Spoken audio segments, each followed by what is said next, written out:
வந்த நாள் முதல் இந்த நாள் வரை, வந்த நாள் முதல் இந்த நாள் வரை வானம் மாறவில்லை.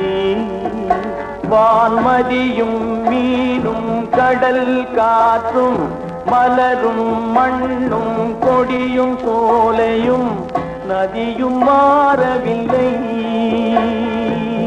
மனிதன் மாறிவிட்டான். நிலை மாறினால் குணம் மாறுவான்.